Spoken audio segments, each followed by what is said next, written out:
안녕하세요. 프리랜서 소득자 종합소득세 기한 후 신고에 대해서 알아보겠는데요. 저는 5분 특강을 진행하고 있는 달인세무회계 컨설팅 김종환 세무사입니다. 반갑습니다. 이번 시간은 이제 종합소득세가 이제 5월 31일까지 신고죠. 이 신고가 지난 경우에 신고하게 되면 이제 기한 후 신고라고 해서 이때 이제 신고하는 요령에 대해서 한번 알아보도록 하겠습니다. 보통 이제 종합소득세 신고 기한은 원래 5월 1일에서 5월 31일까지예요.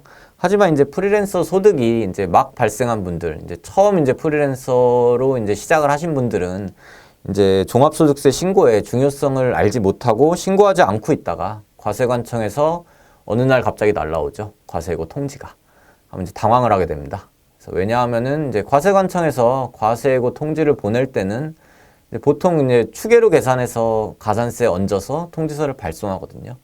그렇게 되면은 세금이 꽤 나와요. 그래서 이제 처음 이제 프리랜서 소득 발생하신 분들은 종합소득세 신고를 안 했을 때 이제 과세예고 통지 받고 당황을 하십니다.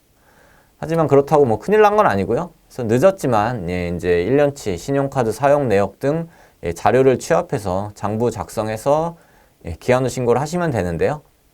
이때는 이제 신고 기한이 지났으니 이제 무신고 가산세랑 납부불성실 가산세 이 두 가지를 적용하여 종합소득세를 기한 후 신고하시면 됩니다. 하지만 이제 납부세액에 따라 적지 않은 가산세가 부과될 수 있으니까요.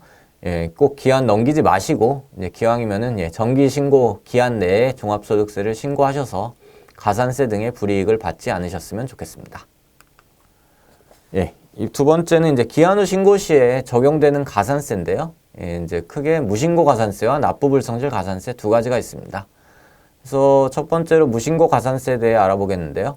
기한 내 신고하지 않은 것에 대한 가산세고요. 그래서 산출세액의 20%를 가산세로 부담을 하게 됩니다. 여기서 중요한 점은 기납부세액을 공제하기 전 금액인 결정세액에서 20%를 적용한다는 점 기억해 주시고요.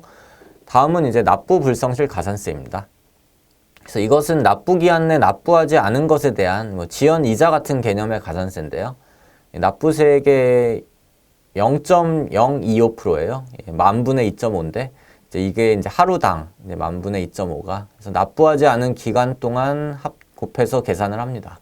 그래서 이거를 1년으로 환산한 경우에 약 9.125% 정도인 연체이자인 셈이니까 꽤 높은 편이죠.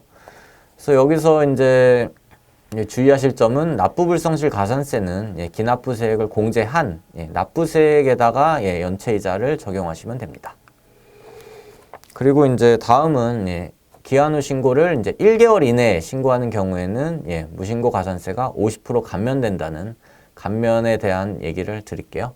그래서 기한 후 신고가 하면은 이제 일정 기간 이내에 신고하는 경우에는 가산세 감면이 되고요. 그래서 정기 신고를 놓쳤다고 해도 납세자가 하루라도 빨리 자진 신고를 독려하기 위함입니다. 그래서 일단 첫 번째로 신고기한 경과 후에 1개월 이내 기한 후 신고를 하는 경우에는 무신고 가산세 50% 감면이 되고요. 그래서 결정세액의 20%가 가산세니까 1개월 내에 신고하는 경우에는 10% 가산세만 적용하는 셈이죠.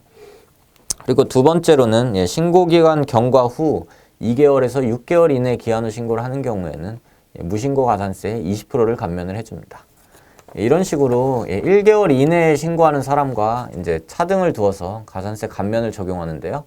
그렇기 때문에 하루라도 빨리 기한 후 신고를 하시는 것이 가산세 등에서 불이익이 줄어들겠죠. 하지만 여기서 주의할 점은 가산세 감면은 무신고 가산세에만 적용이 되고 납부불성실 가산세는 감면이 되지 않으니 이 부분은 주의하셔서 신고를 하셔야겠습니다. 지금까지 이제 그 종합소득세 신고 기한이 지난 후에 신고하는 경우 이제 이거를 기한 후 신고라고 하는데요. 기한 후 신고에 대해서 간단하게 살펴보았습니다. 저는 프리랜서 세무의 전문가 김종환 세무사였습니다. 고맙습니다.